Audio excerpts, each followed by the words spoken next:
Hi everyone, my name is Sarah. I am one of the fund managers here at the Student Life Business Office. And the reimbursement tutorial will cover how to obtain a reimbursement from SLBO and what that process looks like. I'll go over a few basic guidelines. I'll show a quick tutorial on how to fill out and submit the reimbursement form. I'll go over some of the receipt requirements, and lastly, we'll detail more on the payment compass registration process for students in order to be reimbursed. Okay, so to start, a few of the basic guidelines. All reimbursements must have an approved funding source. The funding sources that we manage here at our office are your on-campus or gift account, AS funding, we also manage parent funds, and any department funding that will be used for a TAP event. Reimbursements must be issued to a principal member of the student organization, and they must also be registered in Payment Compass. Reimbursement requests must be submitted no later than 14 days after your event date, and there should be only one reimbursement per TAP event.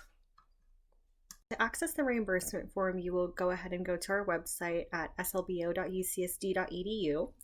There are two ways to get to the form. One, you can go directly to the Fund Management tab here at the top, and if you click on Reimbursement Form, it'll take you directly to the form.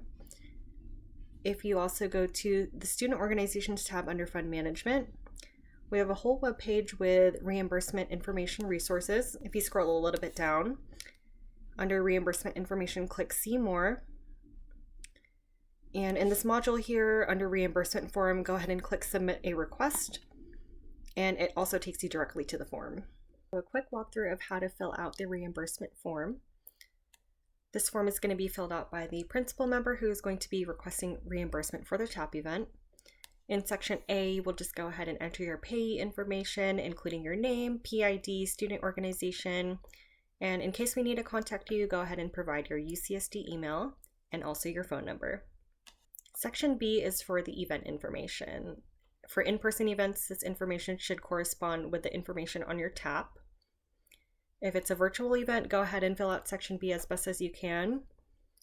It's just the title, location, date, and number of attendees of your event. And if it's an open event, which all AS-funded events should be, go ahead and check open event. For closed events, we do require a guest or attendee list to be provided. And if this is a reimbursement for supplies or operating expenses, just go ahead and fill out section B as best as you can. So section C is where you're going to enter the total amount that you're going to be reimbursed for. If you have multiple receipts or multiple items spread out over different receipts that you need to be reimbursed for, just go ahead and enter the combined total of that. And section D is where you're going to be uploading the receipts. And after I show you how to fill out this form, I'm going to show you some of the receipt requirements that we look for. And I'll also show you on the website where you can find a resource that you can look at just to make sure that your receipts that you submit are going to be good to go. The very last section of the reimbursement form is just the signature. Go ahead and read the acknowledgement. It pretty much just covers that all of the receipts that you provided are the original receipts provided to you by the vendor, and your receipts won't be submitted to any other UCSD department for any partial or full reimbursement. What you can do is just draw your signature into the box, go ahead and select the date of the submission, and just click Submit. So a little bit more about the receipt requirements. If you go back to the SLBO website, under Fund Management, Student Organizations, and then Reimbursement Information, if you scroll a little bit down, you will see the receipt requirements. Just some of the basics. All receipts must show where the items were purchased, when the items were purchased, what specific items were purchased, how they were purchased, so like payment information such as the last 4 digits of the credit card, the total amount of the items purchased, and a $0 balance due if needed.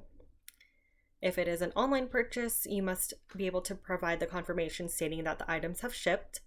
And if any of the receipts that you submit don't include all of these, your fund manager will go ahead and follow up with you. If you would like to see examples of acceptable or unacceptable receipts for reimbursements, go ahead and click the link. It'll bring you to a PDF that we have created that compares acceptable receipts versus unacceptable receipts. So just as an example, the Amazon receipt on the right side includes everything that we are looking for. It shows where the items were purchased, which is from Amazon. When the items were purchased, it looks like the order was placed on February 26th. The specific items that were purchased include the items that are listed under items ordered. The items were purchased via Visa card, and the total amount is shown in the grand total of $100.98. And it also includes that the items have been shipped. Now, compared to the Amazon receipt on the right side, it includes pretty much everything that we're looking for, just not that the items have shipped. As you can see, it still says preparing for shipment. So if you see that on one of your Amazon receipts or online orders, you'll kind of want to wait until you can get the receipt that says items have shipped. Okay, so the last thing that we'll cover is the Payment Compass registration process. There are two ways to self-register for Payment Compass. The first option is that your SLBO fund manager is going to be sending you an email invitation to register. Once you receive that, just go ahead and open the email, click the link, click here to register, and sign on to Payment Compass using your UCSD SSO, and go ahead and complete the self-registration process through there. You also have the option to log into paymentcompass.ucsd.edu directly. Just go ahead and log in using your UCSD SSO and complete the self-registration process there. There are several ways that you can choose to be paid through your self-registration in Payment Compass.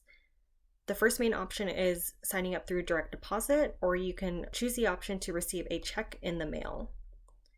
Most students like the direct deposit option because it is a little bit faster than waiting for a check in the mail.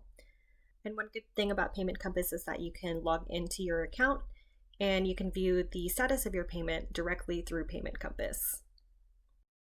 Okay, so that covers everything you need to know about reimbursements through the Student Life Business Office. For the most up-to-date information, you can go ahead and visit our website, slbo.ucsd.edu, or you can go ahead and contact your fund manager if you have any questions. Thank you so much, and we look forward to working with you.